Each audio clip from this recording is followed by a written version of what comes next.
Na Prever FM, você começa o dia bem informado. Entrevista. 7h46, voltamos com o primeiro jornal nesta manhã de segunda-feira. E hoje nós temos o quadro Mexa-se com Saúde, com o médico do esporte e cirurgião vascular, Dr. Rodrigo Gibim. Dr. Rodrigo, bom dia, satisfação em tê-lo aqui. Bom dia a todos os nossos ouvintes. Depois de um períodozinho ausente, agora voltando um pouco fanho, né? Não fugindo da regra desse tempo doido de esquenta, esfria, e venta e seco e vamos que vamos. Eu falei em fanho, ontem quem assistiu o início do debate da Band, faltaram 3 candidatos ao debate e um dos apresentadores estava fanho, gente. Isso de ação, sabe? Começou o debate, o cara, desculpe a minha voz, nossa. Aí é complicado, né? O cara se preparou tudo e tal. É claro que ele tinha uma outra jornalista do lado e tal, para acompanhar, mas ele realmente estava totalmente sem voz. E o outro que levou fraldas para quem não foi, você viu o nome? Ele tá virando o circo, né? É o circo, né? Bom, doutor, vamos falar a respeito de influenciadores fitness digitais nas atividades físicas, nas redes sociais e tudo mais. A gente já falou mais ou menos sobre esse tema algumas vezes e tal, mas é sempre bom, né?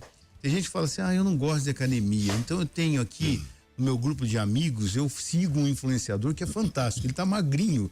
E aí, doutor? Mas só segue também, não faz nada. São limiares muito tênues, né? Mas uma coisa que eu acho assim, óbvio que existe um lado, como em tudo, né? A gente tem que extrair os lados positivos dessas situações. Existe o lado positivo de quem divulga nas redes ou enfim o seu estilo de vida saudável, né? Uhum. Então o seu padrão de dedicação ao exercício físico, a um padrão alimentar.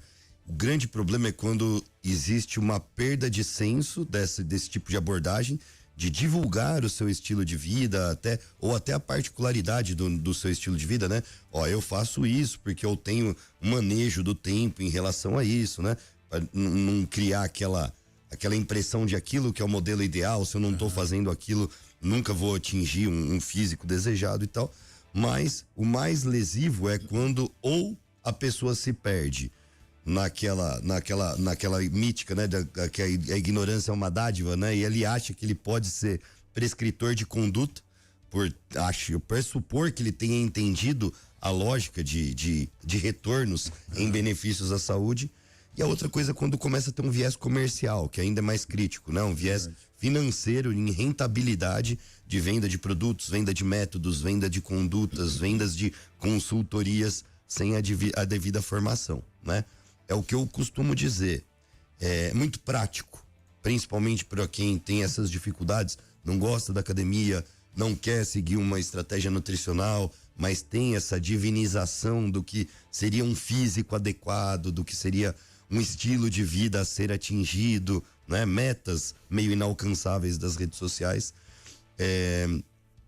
Existe um pressuposto muito prático de você seguir uma conduta simplificada de uma pessoa única que te oferece o que tomar, o que fazer, como comer, né?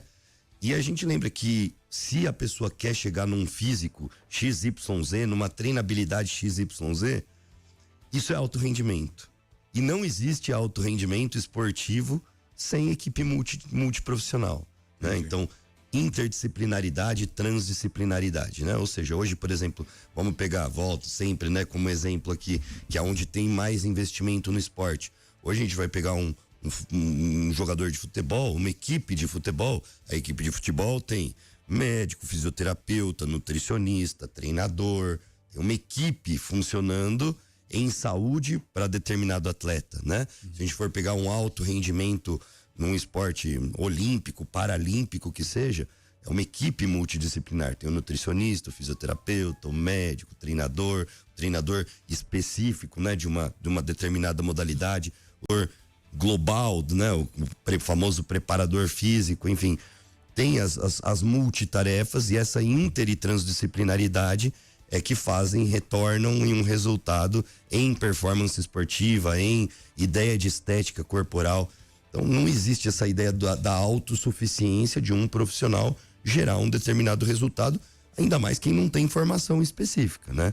Então eu acho que nada limita o conhecimento no esporte. Eu acho que todo mundo tem que ter o conhecimento de tudo, até para ter crítica, saber convergir a sua conduta, mas é uma falta ética grave agir na prescrição da área do outro, né? Então, eu como médico, por mais que eu tenha as minhas especializações em nutrição esportiva, em treinamento e tal, eu não vou passar na frente da conduta do treinador, do nutricionista. Eu quero entender e saber o que eu posso fazer como conduta médica em sinergia com essas pessoas, né? Com essas condutas que estão sendo tomadas para o paciente, transferir o resultado melhor para o paciente. E é assim que tem que acontecer nessa ideia. Então, quando o coach, o influenciador, ele começa a fazer multi-abordagem de áreas, ou com uma formação limitada, ou sem formação nenhuma, aí a chance dele estar gerando a dano e não benefício, de deixar de lado aquela influência positiva de um estilo de vida saudável para condutas não individualizadas, condutas padronizadas, condutas muito restritivas ou lesiva para a maioria das pessoas e gerar dano à saúde, isso começa a acontecer e aí ser um agravante, né? E as pessoas, né? Eu entendo assim, as pessoas que procuram de repente através de uma rede social seguir um coach, um influenciador e tudo mais, com capacitação ou não, é mais comodidade da pessoa, né? A pessoa fala, olha, eu não quero encarar uma academia, mas você pode fazer esse exercício, isso. Ah, não, eu vou colocar porque eu sei, a hora que eu tiver um tempinho, eu vejo lá e eu me deixo influenciar e vou ter esse físico perfeito igual ele tem. Esse que é o problema, né? Porque se vende essa ideia, né? O influenciador vai vender essa ideia. Cola em mim aqui que vai dar total sucesso absoluto. Tem essa questão da praticidade e eu digo mais, Márcio, a gente está vivendo um momento que eu vou expandir além da medicina, né? Nas áreas de saúde, muito críticos nessa questão do que é vendido e do que o paciente espera de retorno, né? Porque hoje, por exemplo, você fala com a devida qualificação ou não. Quem contrata esse pacote e vai atrás da formação desse indivíduo? Puxa o currículo acadêmico, sabe aonde o sujeito foi formado, quais são as suas especializações. Então hoje parece que o bacana ou o que dá retorno é você ir ao determinado médico ou ir a determinado nutricionista ou seguir alguma estratégia estética do cara pelo número de seguidores dele, do apelo midiático dele, do que pela real formação, do que ele pode entregar efetivamente como um profissional estruturado, bem formado, que também obviamente tem resultados, né? Talvez o grande questionamento ético é que talvez quem tenha esse resultado e não divulgue tanto isso é porque respeita as padronizações de mídia médica, mídia ética em mídia, né, em publicidade médica, enfim, que tem limitações em mostrar antes e depois, que tem limitações justamente para não criar essa premissa de que, olha, é a minha conduta que gera esse resultado, porque entra numa questão, qual é o grau de dedicação da pessoa em aderir à conduta proposta, né? E a gente entra eu não tô 24 horas por dia com a pessoa, né? Eu traço um plano a ser seguido. Agora, quanto desse plano está sendo seguido, né? Eu brinco muito com os pacientes também em consultório, que muitos chegam assim, não, mas eu já fui em 15 nutricionistas, ninguém acerta comigo. Tá, desses 15, quantos você seguiu 100% que foi orientado? Ou quanto você pediu para rediscutir que não estava adequado para você aquilo? Que você, não estou conseguindo seguir seu plano nutricional porque encontrei essa dificuldade, porque atribuir a insuficiência de resultado ao profissional é muito fácil. E aí eu falo assim, você acha que eu gostei de ouvir essa informação? Que você já está no 15º nutricionista? Porque eu vou ser o 16º profissional que não vai satisfazer o seu resultado, né? Então, as simplificações são complicadas. A simplificação por seguir a estratégia do famoso, a simplificação de atribuir o resultado a um determinado modelo de treino, a simplificação de atribuir um resultado ao uso ou não de uma determinada substância, né? E aí começa aquela situação. Primeiro, não existe um melhor treino para todas as pessoas. existe um melhor treino para aquele indivíduo, né? Existe uma melhor estratégia nutricional para aquele indivíduo. Não tem globalização da conduta esportiva, né? É o que eu sempre falo aqui quando a gente tem oportunidade. Um dos princípios do treinamento e, consequentemente, do resultado em desempenho, em estética, é um princípio que a gente não tem como medir e não tem como mudar, que é o princípio divino, da individualidade biológica. Cada indivíduo é único. Cada resposta a ser obtida com a conduta proposta depende daquele indivíduo, daquele único ser. A minha dedicação é diferente da Ela, é diferente do Lô. Cada um tem o seu corpo. E não só a dedicação. O tipo de resposta com aquela dedicação. Quer dizer, tem gente que vai ter uma resposta absolutamente desproporcional em ganhos de massa muscular, em perda de gordura, em manutenção do peso, uma dedicação não tão grande.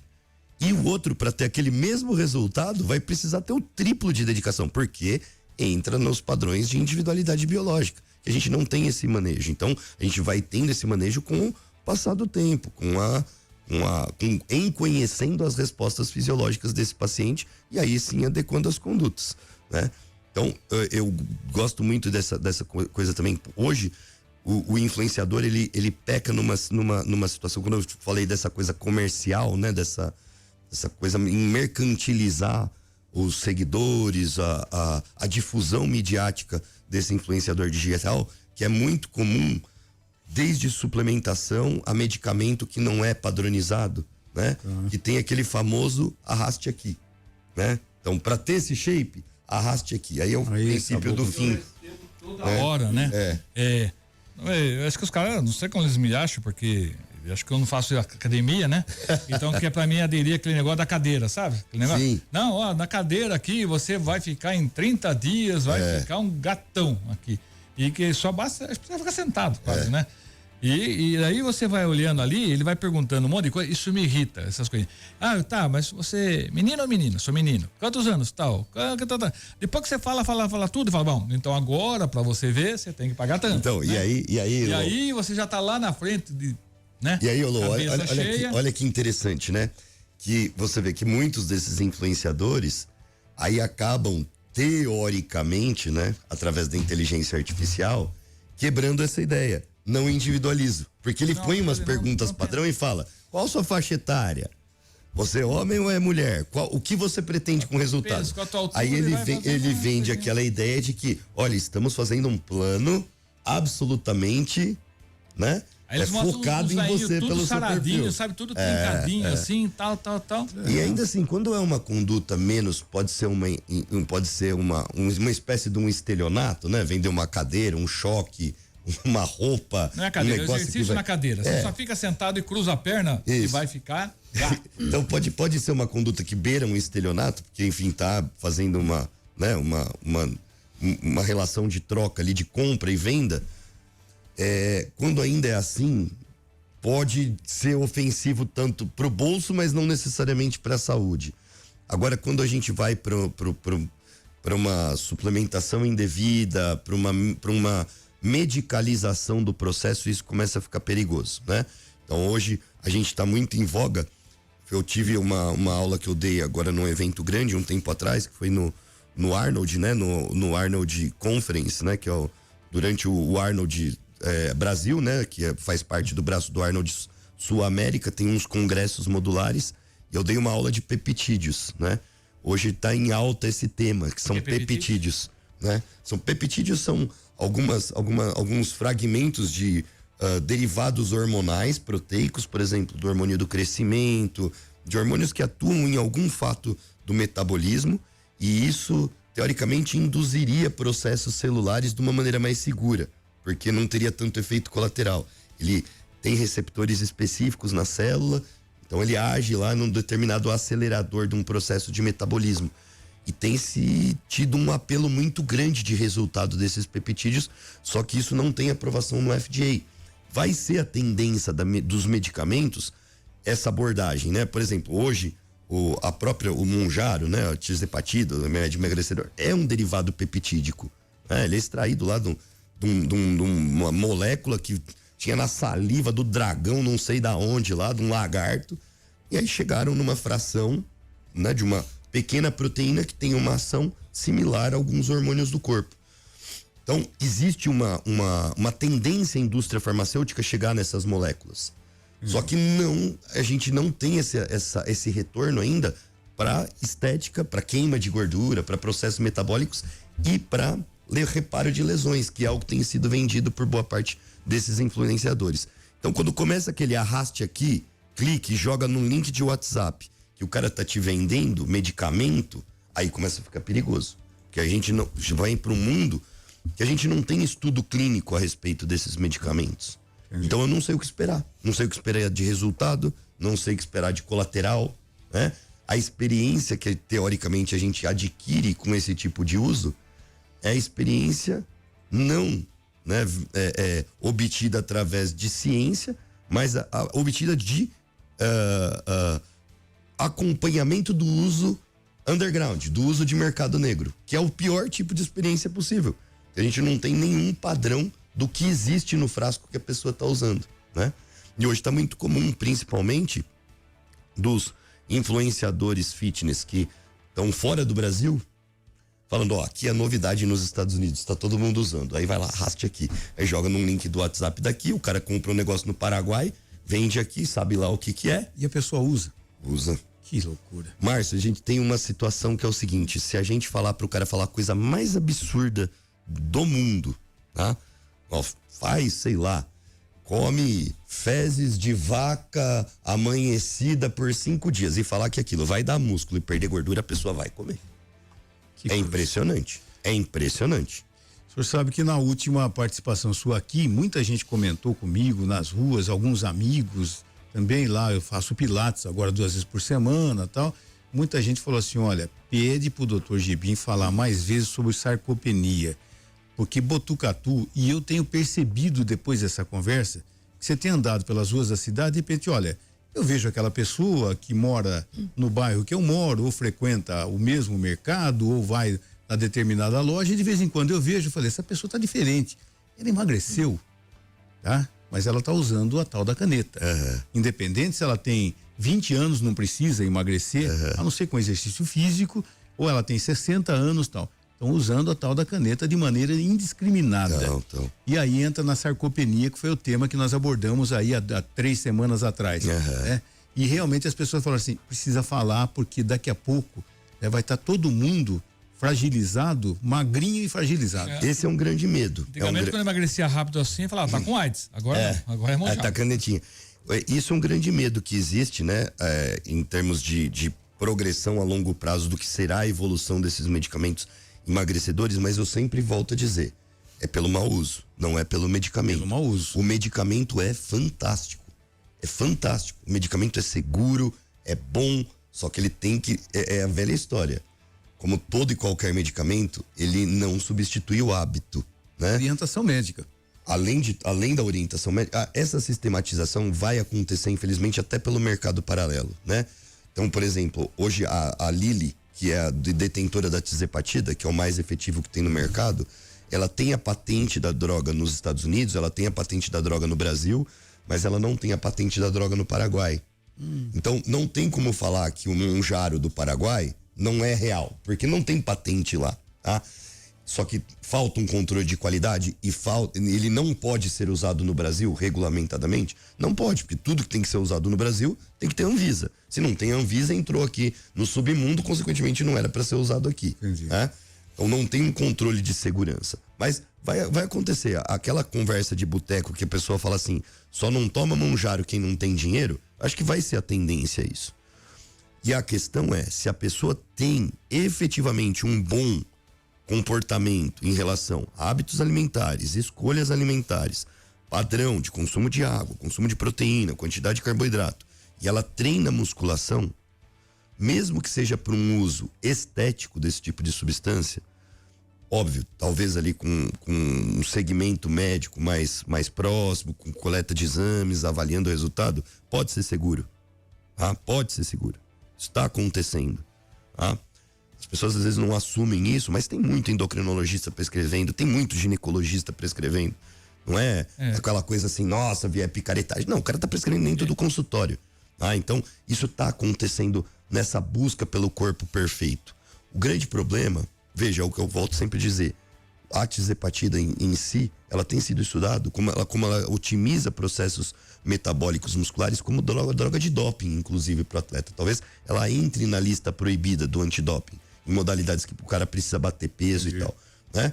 Mas o grande problema é a pessoa atribuir o emagrecimento a ela. Não entender que ela precisa sim fazer musculação para manter a massa muscular, precisa comer determinadas coisas para sinalizar a manutenção da massa muscular, precisa se hidratar porque inibe o apetite e tá aumentando muito a incidência de pedra nos rins, insuficiência renal, porque o cara não bebe água, entendeu? Eu tenho vontade de tomar por causa do meu esteatose, que é bom, mas eu vou no médico primeiro. A esteatose, ele ajuda aparentemente, parece, a gente tem uma primeira droga, né, da esteatose, que na verdade é doença hepática gordurosa não alcoólica, né? Isso, antes da esteatose propriamente dito, né? Essa situação, todas as drogas, desde o Saxenda, né, que era a liraglutida, foi a primeira geração desses derivados incretínicos, já tem um resultado no fígado. Só que se a gente for ver a essência, exercício físico regular, tá? Independentemente da perda de peso, já melhora a esteatose. Então, eu preciso realmente medicar? Essa é uma questão. A grande questão é peneirar na bacia das almas quem efetivamente se beneficiaria. Hoje a gente sabe que a evolução para cirrose ou hepatocarcinoma não é o grande problema dessa doença hepática gordurosa. Okay. O grande problema é infarto. Tá? Quer dizer, quem tem depósito de gordura no fígado infarta mais que a população geral. Então, se tiver risco cardiovascular, esse é um candidato a medicar. Antes do Márcio, ele vai rir muito de mim. Então, essa ideia. Que eu. Ele me mata todo dia, gente. Eu não posso morrer, você é mais velho que eu. Pra gente ter uma ideia, assim, hoje a Sociedade Americana de Cardiologia, que é a American Heart Association, ela já tem um guideline que correlaciona as condutas que a gente deve tomar para doença hepática gordurosa, para prevenir a doença do coração, tá? Em relação, por exemplo, progressão para doença hepática propriamente dita, a gente tem estatisticamente até uns 25% de evolução para cirrose. E a associação com doença cardiovascular global por alterações intestinais, pancreáticas, metabólicas, de sensibilidade à insulina, até 60%, 70% de associação. Então, esse cara com gordura no fígado, com gordura visceral, que funciona mais ou menos a mesma coisa, que é o quê? Magro com a barriguinha, esse cara infarta mais que a população geral, fim. Né? Ele não vai morrer de hepatite, não vai morrer de cirrose, não, ele vai morrer do coração. Não, vou tomar Monjaro, cadê o Monjaro? Receita aí. E aí nessas situações talvez venha como uma né, teve uma evolução, o estudo principal ainda é com a liraglutida, tem estudos que estão saindo com a semaglutida, né, que é o Ozempic, o Wegovy, e vão ter estudos também com a tirzepatida, com o Monjaro, potencialmente com incrementos em ganho, mas ainda não existe a conduta padronizada, a não ser o estudo que subsidia ali a liraglutida, né, o Saxenda, na doença hepática gordurosa. Doutor Rodrigo Gibinho, gostaríamos de agradecer mais uma vez a sua participação aqui, pessoal que comentou a respeito do muita gente emagrecendo na cidade. A gente vai voltar sempre com esse tema, porque realmente é uma realidade que nós estamos enfrentando. Eu gostaria de agradecer mais uma vez a sua aula aqui. Imagina, eu que agradeço. Márcio, e quem está reclamando já, parece que não, mas está diminuindo, são os restaurantes, tá? Isso, mas é isso que eu ia falar, que eu me perdi aqui. Não, os restaurantes já estão se queixando. O Louvre tem uma coisa, e não é só restaurante, né? Se a gente for pegar a proporção, isso antes do Monjaro, né? Uhum. Aí que já ainda era menos eficiente ainda, digamos assim, no emagrecimento ou até na modulação do apetite. Mas já quando a Novo Nordisk, né? Grande farmacêutica, triplicou em volume, hoje as ações valem mais que a Apple, né? Que foi tanto do Saxenda quanto do Monjaro, ela gerou uma crise no mercado alimentício norte-americano. Não só restaurantes, mas redes de mercado, enfim, porque diminuiu muito o consumo. Comida por quilo, então acabou. Então a tendência é realmente ter um choque no mercado alimentício como um todo por conta dessas modulações de apetite fora do padrão. Por isso que a questão é sempre o hábito, né? Como a gente já discutiu aqui uma vez obesidade, vamos parar para pensar aqui na nossa logística. Se a pessoa toma o troço para emagrecer sem uma linearidade de conduta ou de escolhas alimentares saudáveis, hoje ela tem acesso ao quê? A fast food, junk food ou sacolão na cidade? Onde a gente tem sacolão em Botucatu? Dá pra contar nos dedos. Verdade. E não é só Botucatu, obviamente, né? A pessoa não vai comer o vegetal, não vai comer a proteína, ela vai comer o quê? O lanche, ela vai comer a fritura, ela vai comer o que pega rápido, né? Esse que é o problema. E aí entram os desnutridos controlados, digamos assim, loucura, né? E essa que é a preocupação da sarcopenia. Você falou, em Botucatu faz falta, né? Um lugar desse, né? Que você. Faz, nos Estados Unidos eu vi, tem algumas lojas assim que você entra, só tem comida natural. Exato, exato. Aqui não tem, né? A gente, não só Botucatu, acho que o padrão Brasil é bem ruim esse tipo. Doutor Gibi, muito obrigado. Até a próxima. Até a próxima. 8h11, chegamos. Você ouviu Primeiro Jornal Previr FM.